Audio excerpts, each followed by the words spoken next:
Presenta el siguiente programa Banco República, nuestro banco país. Presenta Claro. Empresarios de acá se realiza en el Hotel NH Montevideo Columbia. En el programa de hoy vamos a hablar de gestión de datos en las empresas. ¿Por qué es importante? ¿Cómo ha evolucionado la gestión de datos en los últimos años? Preguntas que nos va a responder Cecilia Poitevin, que es presidenta de Dama Uruguay. ¿Cuál es el perfil del inversionista uruguayo? Nos responde Matías Hoffman, que es asociado senior de Producto y Advisory en Sura Investment. Bien, como lo anunciábamos, vamos a recibir a Cecilia Poitevin, que es presidenta de Dama Uruguay. Dama es un grupo de profesionales uruguayos relacionados con la tecnología y los negocios que buscan generar conocimiento entre sus motivos y promover buenas prácticas de gestión de datos e información, ¿no? Es una asociación independiente y sin fines de lucro. ¿Lo definí bien, Cecilia? Sí, perfecto. Bien, bueno, ya vamos a hablar a propósito de Dama y el capítulo Uruguay, a ver de qué se trata esta institución. Pero uno de los cometidos y uno de los temas de expertise de Cecilia es lo que es gestión de datos en las empresas, ¿no? Y cada vez más vemos ese tema enlazado en lo que es el día a día de las empresas, ¿no? Para empezar, el comienzo. ¿De qué hablamos? De gestión de datos y cómo eso está siendo relevante para las empresas. Bueno, la gestión de datos lo que busca es que las empresas, las organizaciones de todo tipo obtengan valor de los datos, ¿sí? Considera que los datos son un activo que tienen las organizaciones y bueno, como todo activo hay que obtener valor de ese activo y también protegerlos. Pero bueno, para poder obtener ese valor o para obtener mayor valor de los datos hay que gestionarlos correctamente. Entonces la gestión de datos es una disciplina que lo que busca es, con sus diferentes aristas, que hay unas cuantas, generar una metodología para tener mejores prácticas y cómo hacer para gestionar correctamente los datos y darle ese valor a las empresas. Entonces, cuando hablamos de valor, por ejemplo, hablamos de conocer mejor a los clientes, de conocer sus comportamientos, de poder ofrecerles productos y servicios más adecuados a sus intereses, en lo que sería, por ejemplo, para vender más, para tener clientes más fieles, para tener mejor servicio al cliente. También en lo que es reducir costos, ¿no? Optimizar procesos, optimizar rutas, por ejemplo, de distribución y ahorrar tiempo y energía. Bueno, un montón de ejemplos, ¿sí?, que tienen que ver con, a partir de los datos que tienen las organizaciones, gestionarlos correctamente para obtener ese valor. Qué interesante, ¿no? Ahí, cuando tú me estabas hablando se me venía a la mente un poco cuando me hablabas de valor y bueno, que vayas y un paquete de gestión de datos, de alguna forma, entiendo que debe de quizás incrementar el precio de una empresa, ¿no? El valor de una empresa, ¿no? Bueno. Sí, a ver... en términos monetarios. En términos monetarios, ¿no? Sí. Sí, de hecho, justamente las empresas que tienen muchos datos y los tienen bien gestionados y los procesan. A ver, hay empresas tecnológicas que se dedican a eso, ¿no? Claro. A los datos. Pero incluso esto aplica a todas las empresas y no importa su tamaño, no tenemos que pensar solamente en empresas tecnológicas. Por ejemplo, cualquier empresa que tenga un buen registro de sus clientes, ¿no?, que tenga sus datos de contacto actualizados, su mail, su celular, con quién habla, que tenga el registro de las últimas compras, de los reclamos que hizo, etcétera, etcétera, que es algo bastante más simple, pero que muchas veces las empresas no lo tienen, también puede obtener valor de eso, ¿sí? Porque puede analizar con herramientas más complejas o menos, pero puede analizar, qué está pasando con mi negocio, estoy vendiendo más acá, estoy vendiendo menos, tengo más reclamos por este tipo de producto, puede hacer campañas de publicidad, bueno, puede hacer un montón de cosas teniendo buenos datos, ¿tá? Entonces, la gestión de datos lo que procura es que las empresas, las organizaciones de todo tipo, tengan datos de calidad, que estén validados, ¿sí? Y que los tengan de forma oportuna, o sea, que los tengan cuando se tienen que tomar las decisiones, no después. Que no demoren 3 meses en hacer un análisis para una decisión que ya deberían haber tomado. ¿Sí? Ahora, esto, Cecilia, es súper ilustrativo, ¿no? Lo que tú estás mencionando, pero además hasta parece obvio, ¿no? Sí. Pero no lo es. ¿Cómo ves el terreno de esto sin generalizar? Pero ¿cómo lo ves, por ejemplo, entre las empresas uruguayas? Digo, obviamente que hay empresas muy grandes, y tú mencionabas las tecnológicas y demás que tienen una base muy fuerte, pero estoy pensando en diferentes rubros, por ejemplo, yo que sé, una ferretería, ¿no? O pymes o otro tipo de negocios que quizás tú, a través de la demanda de lo que es servicios de gestión de datos, puedes también tener una temperatura de qué rubros son más demandantes que otros, ¿no? Sí.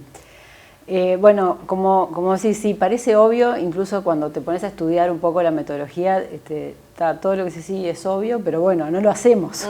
Está bueno tenerlo ordenado, tener esas referencias, ¿tá?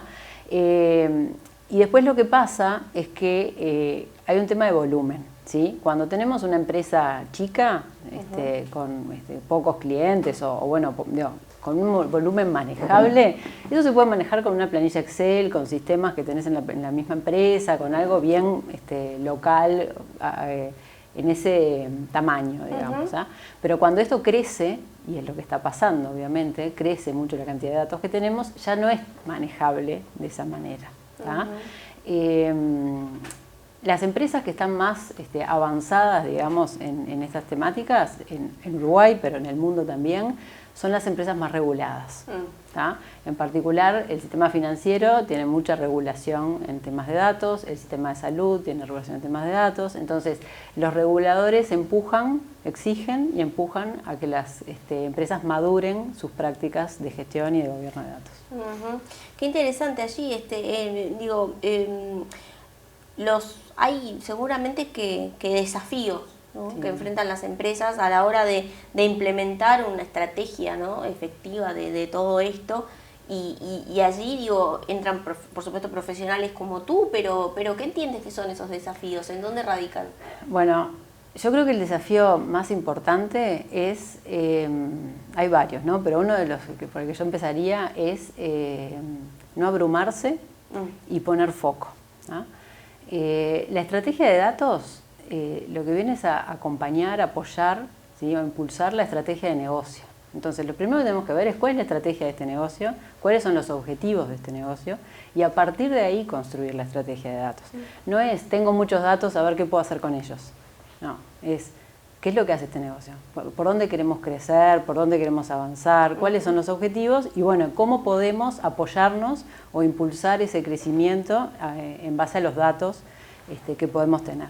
¿Sí? Entonces a eso me refiero con poner foco, ¿no?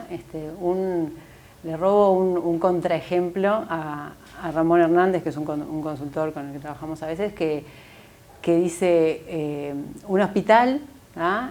Muy grande, atiende miles de pacientes, investiga en algunas enfermedades, tiene un montón de datos, puede hacer descubrimientos, sacar insights con eso, y está muy preocupado en usar los datos para optimizar el espacio del parking.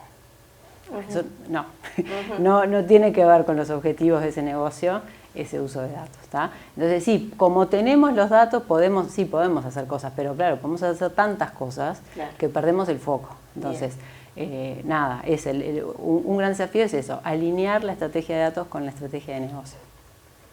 Y otro de los temas importantes es que la gestión de datos requiere no es solamente un tema de tecnología, requiere de tecnología y de personas de tecnología, pero requiere de las personas del negocio, que estén diciendo eso, ¿no? ¿Qué es lo que queremos hacer?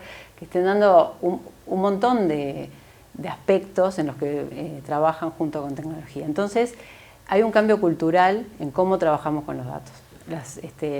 Tecnología tiene que entender que el negocio tiene que involucrarse y el negocio tiene que involucrarse, ¿no? Entonces ese cambio cultural no es fácil, ¿no?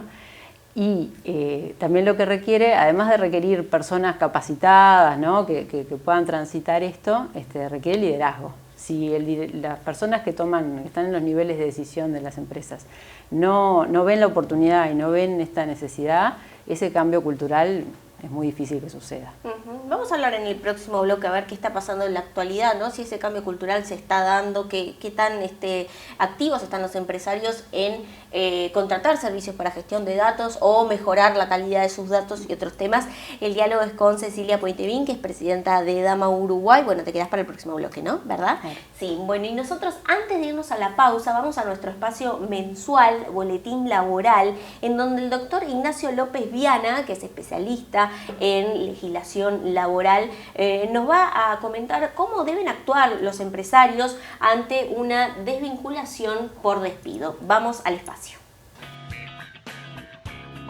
Muchas gracias, Tatiana. Es un placer volver a estar junto a vos y todos los televidentes. Hoy estaremos conversando sobre algunos aspectos prácticos del despido, básicamente qué deben tener en cuenta las empresas al momento de desvincular a un trabajador. En primer lugar, en Uruguay el despido es libre en general, esto es, no requiere expresión de causa ni fundamentación. Hay alguna excepción, como puede ser el caso del trabajador con discapacidad. En segundo término, tampoco hay obligación de preavisar por parte del empleador para proceder al despido de ese trabajador. Por otro lado, si bien no existen formalidades al momento de comunicar la decisión, se sugiere siempre una notificación por escrito donde conste fehacientemente la voluntad de despedir al trabajador y sobre todo la fecha del cese. La consecuencia del despido, naturalmente, es abonar la indemnización por despido correspondiente, salvo que se tratare de notoria mala conducta o de un contrato a prueba o a término, o en casos también en que el jornalero no compute 100 jornadas. En esos casos no corresponde el pago de la indemnización. En cuanto al plazo, el mismo es de 5 días para el pago, 5 días hábiles o máximo 10 días corridos. Asimismo, el empleador también deberá comunicar la baja ante el Banco de Previsión Social. Para finalizar, y si bien se dijo anteriormente que no se requieren formalidades, se sugiere igualmente al momento de desvincular a un trabajador documentar dicha desvinculación a través de alguna de las siguientes opciones a efectos de evitar, por ejemplo, reclamos a posteriori del pago, ya sea por rubros o mal liquidados o pendientes de pago. Es muy común ver reclamos, por ejemplo, por horas extras, diferencias salariales, nocturnidad, descanso trabajados, etc.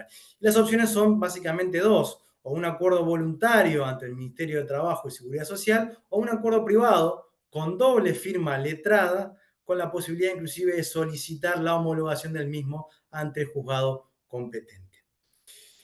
Muchas gracias y nos estaremos encontrando el mes que viene con varias novedades en materia laboral, teniendo en cuenta el cierre del periodo legislativo y la promulgación de varias normas referidas justamente a la temática laboral. Muchas gracias. Betel, única cadena de centros de estética y spa del Uruguay.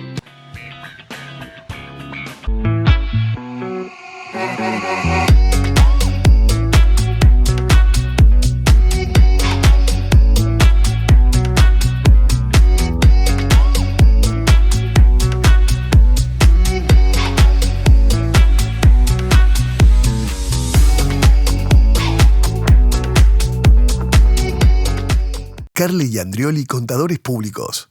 Firma miembro independiente de Geneva Group International. Servicios de asesoramiento contable, tributario, auditoría y consultoría. Más de 30 años de experiencia en due diligence, proyectos de inversión, creación y evaluación de empresas, entre otros. Todos los servicios son certificados bajo normas técnicas. Contáctenos en www.carle-andrioli.com.uy.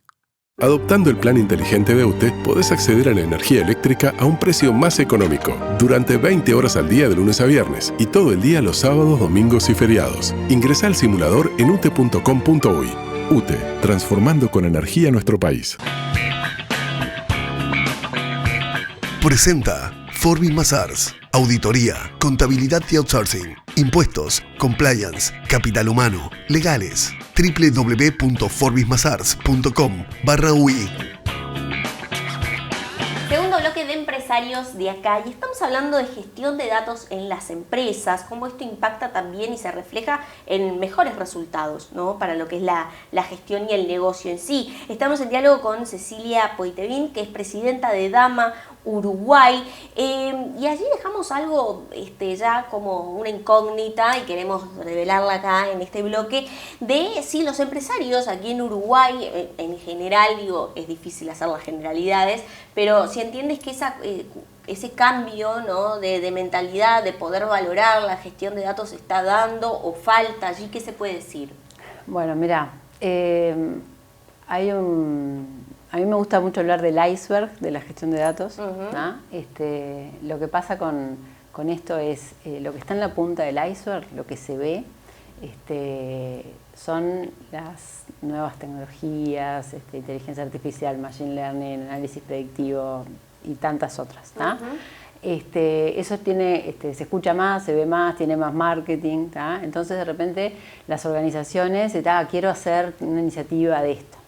Pero el problema es que lo que está bajo del agua, que es mucho más grande, es la gestión de datos y el gobierno de datos. Entonces, como que las empresas, capaz que ya hoy no pasa tanto, pero te diría que hace unos años empiezan por la punta del iceberg, empiezan esas iniciativas, les puede ir mejor, les puede ir peor, pero en general ahí se dan cuenta de que, bueno, que le falta un montón de trabajo de lo que está bajo del agua para que eso realmente prospere y funcione bien, ¿no?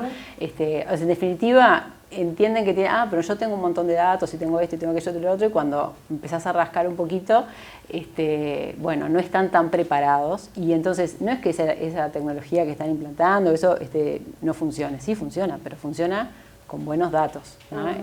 En tecnología tenemos un dicho que es basura entra, basura sale, ¿no? Entonces estas tecnologías dependen de los datos con los que las alimentes. Claro. Si tus datos no son confiables, no están actualizados, no están completos, y bueno, no tienen nada que ver con lo que pasaba en la punta del iceberg, sino que hubo que trabajar primero en toda esa gestión. Te decía que esto pasaba, yo la verdad que lo vi más hace unos, no sé, 8 o 10 años, ¿sí? Y bueno, y de a poco las organizaciones van viendo que no tienen que empezar por el principio, tienen que empezar a ordenar lo que tienen y a gestionarlo mejor, y a partir de eso sí van a poder seguir haciendo uso de esos datos con tecnologías de punta, con otras, con lo que sea, pero usándolos. Allí, Cecilia, es muy interesante lo que tú mencionaste, ¿no? Hablaste de gobierno de datos. O sea, ¿forma parte, es un departamento ya en muchas empresas? Tiene muchos nombres. Ajá. El gobierno de datos es como la parte central. En Dama tenemos un esquema que es muy claro, que le llamamos la rueda de Dama, que tiene el gobierno de datos en el centro y después tiene todas las áreas de conocimiento, algunas más técnicas, otras más de negocio, seguridad, etcétera, que son todas diferentes perspectivas o aspectos en los que hay que trabajar para gestionar los datos. Y el gobierno está en el centro. ¿Qué quiere decir? Que une todas las partes, que es el que coordina, que es el que lidera, que es el que establece los roles, las responsabilidades, las diferentes áreas y personas. Así que bueno, digamos que sí, que es una parte de la gestión de datos, es el gobierno de datos. Y lo otro que está pasando es que a medida que las empresas van viendo que esto es una necesidad, sí surgen esos pedidos, ¿no? Bueno, quiero hacer gobierno de datos, quiero mejorar mi gestión de datos. Los nombres y cómo se llama en cada organización, en los que lo hay, varía mucho. Pero bueno, sí, cada vez más se está viendo en las empresas. Allí, Cecilia, bueno, todo esto incluye una inversión por parte de las empresas en lo que es básicamente tecnología y profesional que esté detrás para interpretar esa tecnología, ¿no? Por sí solo no funciona. No. Entonces, en ese sentido, esa inversión después tiene lo que se le llama en marketing un ROI, un retorno de inversión en esa tecnología para la empresa, es decir, a partir de esa inversión que yo hice, bueno, tengo un mejor rendimiento de mi negocio y lo puedo medir también. Sí.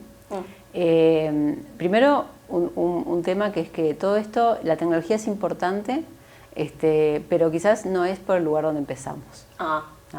Esto tienes como una tríada, tenemos que hablar de tecnología, de procesos y de personas. ¿Viste? Ese cambio cultural, cómo cambiamos la forma en la que trabajamos con los datos, cómo integramos al negocio, etc. Bueno, obviamente fuertemente apoyado en las personas. ¿Sí?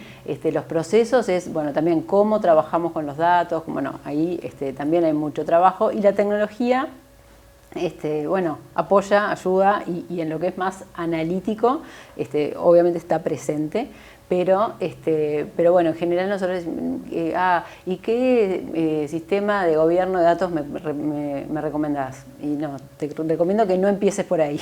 Ajá, te recomiendo que empieces por otro lado y después vemos qué necesitas. Porque si no, esa inversión en ese software, lo mismo que decía antes con la punta del iceberg. O sea, no es, ya va a llegar, no es por ahí por donde empezar, sino preparo, digamos, el terreno antes. Y respecto a lo que decías del ROI, bueno, sí, justamente, como decía, si los datos son un activo, vamos a querer generar valor y vamos a querer poder medirlo. Ese valor que vamos a generar, como decíamos cuando hablamos de que la estrategia de datos apoya la estrategia de negocio, en realidad son objetivos de negocio. Claro. ¿Qué es lo que quiero? ¿Quiero vender más? ¿Quiero en qué segmento? ¿En qué geografía? ¿De qué productos? ¿Quiero bajar costos? ¿Qué costos? ¿Qué es lo que quiero hacer? Entonces, eso es lo que voy a estar midiendo, ese es el beneficio. Y bueno, y por otro lado tengo que medir los costos, ¿no? Bueno, tuve que contratar personas, tuve que capacitar, tuve que tener costos de tecnología también. Bueno, ahí con esos beneficios que obtuve de estas iniciativas y con esos costos voy a poder calcular el ROI. Allí, bueno, ahí sin duda que lo que es gestión de datos y en sí son servicios que muchas veces proveen empresas y demás que están vinculadas a eso. ¿Entiendes que hay una demanda creciente o que falta desarrollarse el mercado? Sí, a ver, lo que puede haber es demanda de servicios como de consultoría, ¿sí? En acelerar, en presentar, en llevar, pero al final esto es algo que tiene que hacer la empresa internamente. Entonces, se puede hacer, lo típico es, se empieza con una evaluación, con un assessment, a ver cómo estamos, dónde estamos parados, cuál es el diagnóstico, como casi cualquier consultoría. Y después como las recomendaciones de, bueno, en dónde tenemos que mejorar, en dónde hace más sentido mejorar en este momento de acuerdo a esos objetivos de negocio. Y ahí también se puede trabajar en esas recomendaciones, en capacitación, en acompañar a las empresas en eso. Pero de alguna manera es la propia empresa y los profesionales que están en las empresas los que tienen que hacer ese cambio. Sí pueden estar, por supuesto, acompañados, ayudados por personas con más experiencia. Y sí hay cierta demanda en ese tipo de servicios. Bien, bueno, qué interesante el diálogo contigo, Cecilia Puentevín, presidenta de Dama Uruguay. Allí, para hablar de Dama, yo lo presenté al principio, pero bueno, están con una serie, digamos, de actividades y que también conglomeran profesionales vinculados a estos temas. Sí, exacto. Sí, Dama, muchas veces se confunde porque dicen que es Dama, es el acrónimo de Data Management. Dama Internacional es una organización que tiene más de 40 años, que se creó en Estados Unidos, y bueno, con ese propósito que tú decías, ¿no? de fomentar las mejores prácticas, el conocimiento, etcétera, en torno a esta temática. Ha crecido mucho en el mundo, tiene capítulos en el mundo, a medida que crece la cantidad de datos y crece la necesidad de gestionarlos correctamente, también creció Dama. Ajá, ¿sí? Y así es que, bueno, Dama Uruguay se crea en 2020 y está como un capítulo asociado a Dama Internacional. Y bueno, nuestro propósito es muy similar, es profesionalizar la gestión de datos en nuestro país. O sea, dejar de gestionar los datos de forma artesanal, sino pasar a profesionalizarlo, ¿no? Eso implica capacitación, etcétera. Y además, otro pilar importante es formar una comunidad. O sea, es que las personas que estén en estos temas, bueno, tengan con quién relacionarse, preguntar, apoyarse, intercambiar experiencias, etc. Y bueno, ahí tenemos desde los inicios una actividad muy importante que es los grupos de estudio. Ajá. Desde 2020, todos los años, generamos el grupo de estudio porque además Dama tiene una certificación, un libro interesante y grande y difícil de leerlo solo. Entonces no te lo pido de regalo. Es un poco complicado. Y bueno, entonces dijimos, ¿y esto cómo se encara? Dijo, bueno, como cuando éramos estudiantes, nos juntamos y nos ponemos a estudiar esto y a conversar y a prepararlo. Entonces hicimos este grupo de estudio, además en plena pandemia, así que online. Y bueno, cada 15 días, 2 o 3 personas, el capítulo que toca, lo presentan, lo estudiaron, presentan y bueno, y el resto intercambia, etc. Lo interesante es que, bueno, que va 5 años, que tenemos pila de demanda y que tenemos mucha gente del resto de Latinoamérica. Qué bueno. Sí, qué bueno. Que por un lado está buenísimo, por otro lado queremos que se sumen los uruguayos. Ah, para el capítulo de Montevideo. Para el capítulo de Uruguay. Perdón. Exacto, como es por Zoom. Porque en esos países de repente no está el capítulo. O sí, pero no tienen este tipo de actividades, tendrán otras. O sea, cada capítulo es libre de, de ofrecer las actividades que cada uno considere. Nosotros, ya te digo, empezamos en 2020 ya con el nacimiento del capítulo y además quienes lo estábamos fundando nos queríamos certificar y bueno, armamos el grupo de estudio para ofrecerlo, pero también para estudiar nosotros. Bien, bien. Bueno, estamos viendo en pantalla un zócalo con lo que es la dirección de la web de Dama y también de un congreso y formación que tiene en noviembre. Exacto, sí. El año pasado fue nuestro primer congreso, que la verdad que colmó nuestras expectativas o superó nuestras expectativas y ahora vamos por el segundo. Bien. Ahí es un evento abierto. Entonces los invitamos a participar como asistentes, como patrocinadores y si ya están trabajando en alguno de estos temas y tienen experiencias para contar de sus organizaciones, también estamos recibiendo postulaciones como speakers. Bien, bueno, completísimo el capítulo de Dama en Uruguay y es quizás no podemos decir que es directamente proporcional al crecimiento de lo que es interés en la gestión de datos en el país, porque si hay, digamos, integrantes que no corresponden a lo que es la dinámica local, ¿no? Pero va a seguir creciendo. Sí, a ver, es un tema que crece en todos lados y bueno, y también Uruguay somos pocos, en otros países quizás están más avanzados y también son muchos más. Bien. Entonces, bueno. Pero se viene para acá. No, es súper interesante porque para los participantes, porque se intercambia con gente de otros países también. No, está muy interesante ver lo que pasa en otros países, exacto, ¿no? Exacto, y generar esos contactos, generar esa comunidad que ya se nos fue un poquito de Uruguay, pero bueno, bienvenidos. Cecilia Puentevín, presidenta de Dama Uruguay, muchas gracias por estos minutos en Empresarios de Acá y te esperamos en otra oportunidad. Bueno, muchas gracias a ustedes. La exposición continua a los dispositivos digitales y sus pantallas puede afectar la concentración y el lenguaje de los niños. En Districerro buscamos recuperar los espacios analógicos en la vida cotidiana y alejarlos del uso de las pantallas. Por un uso moderado, apagá el celular de tu hijo y fomentá el hábito de la lectura. En otras palabras, dale play a la lectura. Districerro, importador, exportador y distribuidor de libros infantiles y revistas. Por consultas comerciales, comunicarse vía WhatsApp al 098 11 44 55.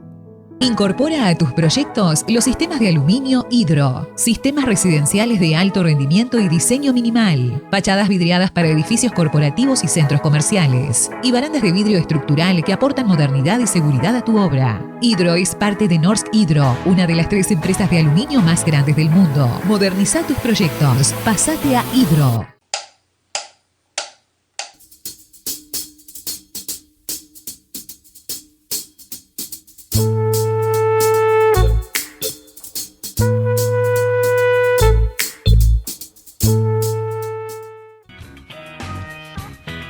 Carle y Andrioli, Contadores Públicos. Firma miembro independiente de Geneva Group International. Servicios de asesoramiento contable, tributario, auditoría y consultoría. Más de 30 años de experiencia en due diligence, proyectos de inversión, creación y evaluación de empresas, entre otros. Todos los servicios son certificados bajo normas técnicas. Contáctenos en www.carle-andrioli.com.uy. En el Banco República guardamos los sueños de las pymes uruguayas y las ayudamos a crecer. Abrí tu cuenta sin costo. Obtené tu crédito express en menos de 48 horas con la tasa más conveniente del mercado y resolvé todo por eBrow. Si tenés dudas, agendate en tu sucursal de preferencia o solicita asesoramiento por WhatsApp al 21996 000 o al 1996 opción 6. Banco República, nuestro banco país. Galaxy AI ya llegó, los smartphones más premium de Samsung para conectarte, crear y jugar. Galaxy S24 serie 5G. Podés traducir llamadas y más con inteligencia artificial. Encontralos en shop.samsung.com/uy. El menú ejecutivo ideal está en Rodelú. Carle y Andrioli, presentes en Empresarios de Acá. La verdad es que yo siempre quise tener una. Cuando la fui a buscar tenía un pulovercito de lana puesto. No, era un amor. ¿Cómo no me la iba a quedar? Ese día me la puse en la falda y estaba toda calentita. Era una estufita. Desde ese momento siempre la tengo encima. Mientras estudio, mientras miro una peli. No te imaginás lo que fue cuando la metí a la cama. Se fue a los pies directo. Y muchas veces me preocupo porque no la encuentro. Y la busco por toda la casa. Entre las sábanas, adentro del placar, abajo de la cama. Pero al final siempre aparece. No sabés todo lo que la apretujaba yo y ahora que está un poquito más vieja, cada tanto se le escapa un chorrito. No da para más la pobre.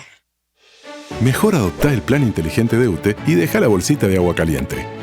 Usa el aire acondicionado con tranquilidad, porque podés pagar hasta un 20% menos en tu factura.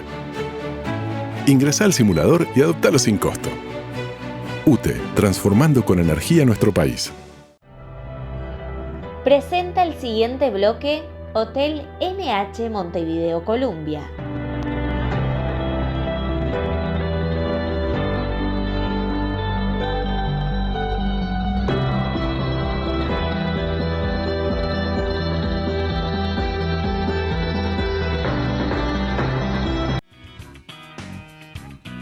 Tercer y último bloque de Empresarios de Acá, y como siempre agradecemos a Samsung por toda la tecnología que nos provee para hacer este programa, y les cuento que ya pueden descubrir el poder de Galaxy AI ahora también en las series Galaxy S23, Galaxy Z Fold 5 y Galaxy Tab S9. Desde una nueva forma de búsqueda, traducción en tiempo real, hasta funciones de cámaras mejoradas y más. El futuro ya llegó y lo tenés en tus manos con Galaxy AI. Pueden conocer más en shop.samsung.com/uy. Yo las probé todas estas funciones, están espectaculares y cada semana hay una actualización, así que tienen muchas más.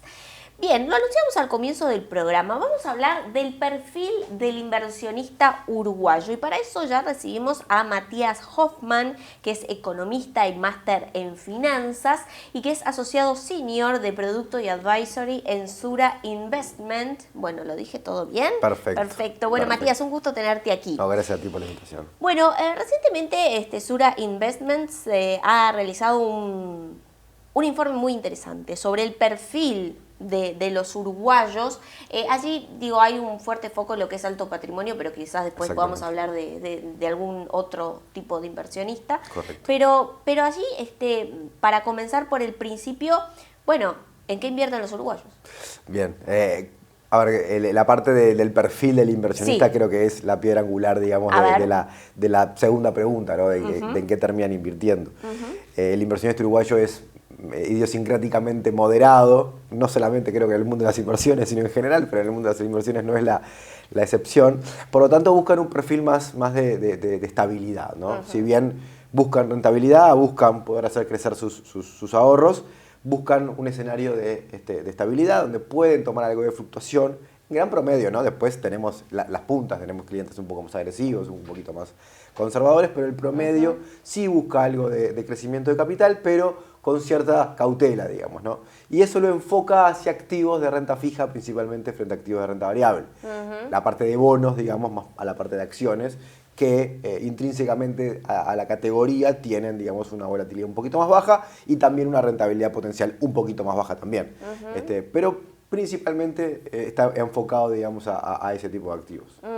Allí, lo que hace es que hay perfiles de riesgo. ¿no? Identificaron allí ultraconservador, conservador, moderado, crecimiento, en crecimiento será, y activo. Y activo. ¿No? Allí, bueno, el ultraconservador será el que no invierte. No, el ultraconservador invierte en lo más conservador, digamos, del mundo de las inversiones, que son instrumentos de muy cortito plazo, generalmente a título soberano, o sea, que tienen un riesgo de incumplimiento que es sumamente bajito, que en los últimos años se ha hecho muy benevolente la rentabilidad para este tipo de clientes, para clientes ultraconservadores o conservadores, ya que las tasas de interés libre de riesgo en los Estados Unidos, de hecho, bueno, hoy tuvimos una noticia de baja de tasa de interés después de 4 años, estaban siendo, sobre todo en términos reales, que es el valor, digamos, nominal que pagan menos la inflación, que eran muy positivos en términos históricos. Por lo tanto, estaba servida la mesa para que los clientes conservadores obtengan rentabilidades históricamente altas. Pero esos son los ultraconservadores. Después va aumentando, digamos, el apetito de riesgo hasta los que son los más activos. Generalmente son personas también con mucho conocimiento de mercado, que hace, digamos, que entiendan o que puedan soportar la volatilidad de una manera un poco más benevolente, ya que de esa manera hace que su patrimonio de largo plazo termine creciendo, pero con una volatilidad bien importante, ¿no? Y eso está más enfocado a lo que es el mundo de las acciones, una renta variable, que sí se puede diversificar a lo largo de esta categoría, pero digamos que en el extremo de arriesgado sería un portafolio compuesto prácticamente por este tipo de productos. Ahí, por ejemplo, ¿qué predomina dentro del perfil de inversión de los uruguayos? Predomina principalmente el perfil más moderado. Es lo que predomina por rojo. Es el perfil que más hay en nuestro país. Hay algo de crecimiento, hay algo de activos, hay algo de conservadores, hay algo de ultraconservadores también, pero el grueso se centra en un perfil moderado, con un horizonte temporal entre los 3 y 5 años, que se puede extender también, que es un horizonte temporal acorde al plazo de inversión de un perfil moderado. ¿Por qué? ¿Por qué decimos esto? Porque si es un cliente que es muy activo o le gusta mucho, digamos, la volatilidad y la rentabilidad esperada que eso acarrea, un periodo de 3 años a veces puede ser que resulte negativo, digamos, en términos de rentabilidad punta a punta, ¿no? Entonces, cuando los clientes generalmente son muy activos, generalmente también tiene un plazo más largo también. Claro. Y de hecho nos pasa muchas veces que tenemos clientes activos o clientes que tienen ese apetito de riesgo bien alto, pero necesitan el dinero en, no sé, 1 año. Y nosotros ahí nos tenemos que correr, digamos, hacia una parte más conservadora, porque eventualmente el riesgo que asume un cliente al adquirir inversiones muy riesgosas en un periodo tan cortito de tiempo, que el resultado sea negativo, es alto. Entonces ahí nos tenemos que mover hacia algo más conservador. Después el cliente termina eligiendo lo que cree más acorde, digamos, a su perfil y a su apetito, pero nosotros sí nos vamos hacia más conservadores cuando el horizonte temporal es más cortito. Claro. Y allí, Matías, en lo que hace bueno, por ejemplo, acá en el informe dice que el 41% de los inversionistas del perfil moderado, que es el que prevalece en Uruguay, tiene más de 60 años, y la amplia mayoría, es decir, de la totalidad, el 76%, son hombres, ¿no? En este sentido, ¿no? de este perfil de inversionista, ¿hay algún dato de montos de inversión? Sí, hay datos de montos de inversión, más o menos se centra en un promedio, hay distintos montos, pero más o menos es en torno a los $400.000, más o menos está en ese entorno, de promedio, ¿no? Después hay unos que están más cerca de 200, hay unos que tienen 10 millones, pero bueno, de promedio, digamos, va por ahí. Pero ya que mencionás la parte, sobre todo la parte de varones y demás, que por suerte todo eso está cambiando, y cada vez son más las personas de sexo femenino que están buscando invertir y buscando hacer poder crecer sus rentabilidades. Creo que venimos de muchas décadas, digamos, donde se daba, digamos, esta dinámica que por suerte está cambiando y por suerte está generando, digamos, más equidad, digamos, en ese sentido.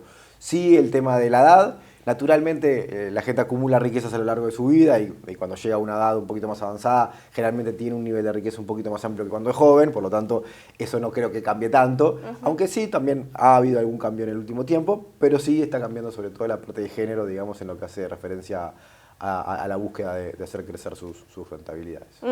Allí, Matías, en lo que es la coyuntura actual, ¿no? Digo, ¿en qué momento estamos de las inversiones, de este tipo de inversiones en Uruguay? Bueno, estamos en un momento bastante benevolente del mercado, de vuelta. Como te contaba, hoy fue una noticia bastante importante, donde la Reserva Federal, que es el Banco Central de los Estados Unidos, que mueve el dólar, digamos, como la moneda de curso de ese país, ha generado, digamos, un movimiento pro mercado, por llamarlo de alguna manera, a favor, digamos, de un escenario de crecimiento de actividad económica, lo cual hace que el mercado hoy en día entienda que es un escenario bastante positivo para lo que es el ambiente, digamos, de las inversiones a nivel genérico, ¿no? Naturalmente nosotros entendemos que hay algunos lugares que son mejores para invertir que otros, o algunas clases de activos que otros, pero hoy el ambiente está dado como para que las inversiones, digamos, más allá de si es más conservador o más activo o más agresivo, puedan tener, digamos, un resultado positivo, por lo menos en los próximos 6, 12 meses, digamos, en línea, digamos, con una expectativa de crecimiento de la economía global benevolente. Allí me hablaste de mercados y haciendo puntualización en mercados internacionales, pero en el terreno local, por ejemplo, ¿no? En lo que es, yo que sé, bonos del tesoro y demás, ¿tiene alguna incidencia el año electoral en lo que es la inversión? Es una pregunta muy pertinente. A ver, el 2022 y 2023 fueron años sumamente positivos para los pesos uruguayos medidos en dólares, ¿no? Uruguay es una economía bimonetaria, entonces muchas veces medimos el valor de los autos en dólares, en los apartamentos están en dólares, los electrodomésticos y el patrimonio de las personas generalmente se mide en dólares. 2022 la rentabilidad en pesos estuvo superior al 20% en dólares, en el 2023 estuvo en torno al 12-13%.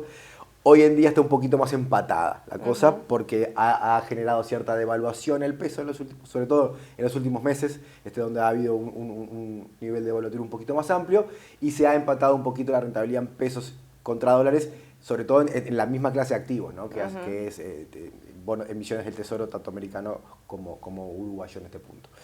Pero a ver, desde la creación de la UI, allá por el 2002, luego de la crisis, en medio, digamos, de la crisis económica tan fuerte que tuvimos en esa época, el peso empezó a cobrar una importancia más grande en lo que es en el mercado financiero local, y el inversor uruguayo o el inversionista uruguayo empezó a incorporar, digamos, las inversiones en pesos como parte de su portafolio.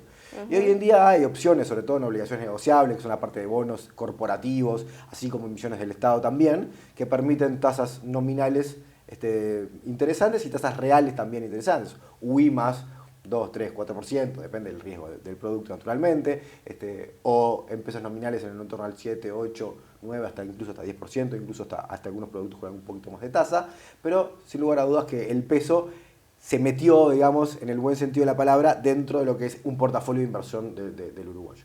Y en cuanto a la evolución de las elecciones, sí, yo creo que el año electoral genera volatilidad, más allá de quién sea el oficialismo, quién sea la oposición, siempre hay un ruido y siempre hay un poco más de gasto público, generalmente, digamos, se da esa dinámica, y eso puede generar un poquito más de volatilidad en el mercado. De hecho, hemos visto algo de evaluación en el peso en las últimas semanas, que no quiere decir intrínsecamente que sea único por los comicios electorales ahora a fin de octubre, pero sí que tienen que ver, digamos, con las expectativas del mercado en cuanto a quién puede, si se mantiene, digamos, el oficialismo en el poder o si eventualmente vuelve la oposición a comandar al país. Allí, Matías, finalmente, bueno, tú como advisory o especialista en lo que es la compañía, seguramente tengas contacto con clientes empresarios. Sí. ¿No? Entonces, si me decías que no, me matabas la pregunta. Pero en ese sentido, preguntarte, ¿en qué invierten los empresarios? ¿O en qué perfil podrías ubicarlos? A ver, es muy importante poder discernir entre lo que se llaman las personas físicas y las personas jurídicas a la hora de una recomendación de inversión. ¿Por qué nos pasa esto mucho? Porque la naturaleza de la inversión muchas veces es distinta. Principalmente cuando la persona física y la persona jurídica son lo mismo, ¿no? O sea, la empresa... La empresa y el dueño de la empresa. Bien. ¿No? Entonces, la persona física tiene un perfil de inversión de una manera y la persona jurídica, tiene un perfil de inversión de otra manera.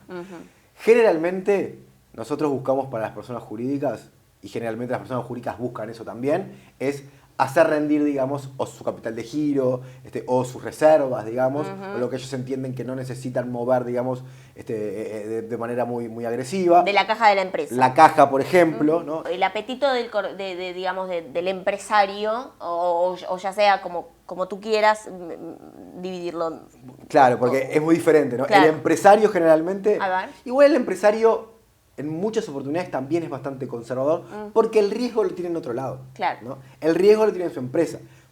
Usan su capital propio o endeudamiento o financiamiento, lo que fuera, para, digamos, financiar su operativa. Claro. Y buscan hacer crecer sus rentabilidades, pero de una manera más moderada, más conservadora, ya que tienen el riesgo asociado a su empresa que es más alto. Entonces, muchas veces no quieren tener tanto riesgo en ambas partes.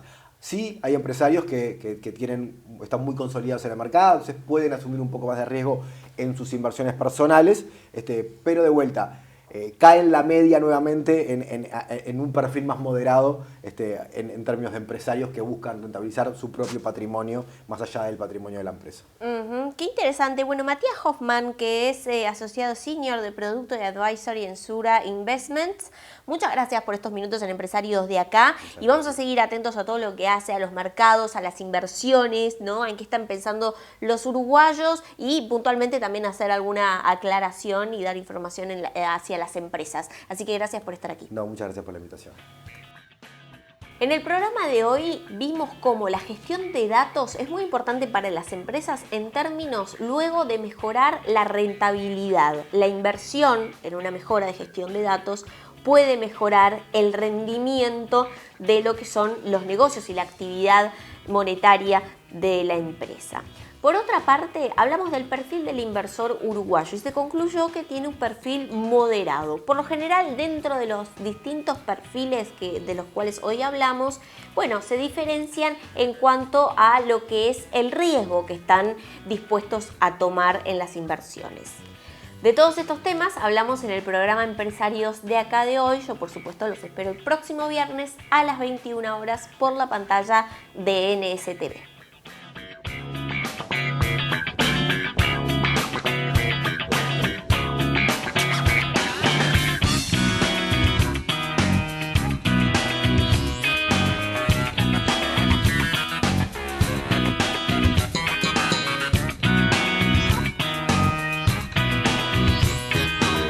El programa Empresarios de Acá es declarado de interés ministerial por el Ministerio de Industria, Energía y Minería.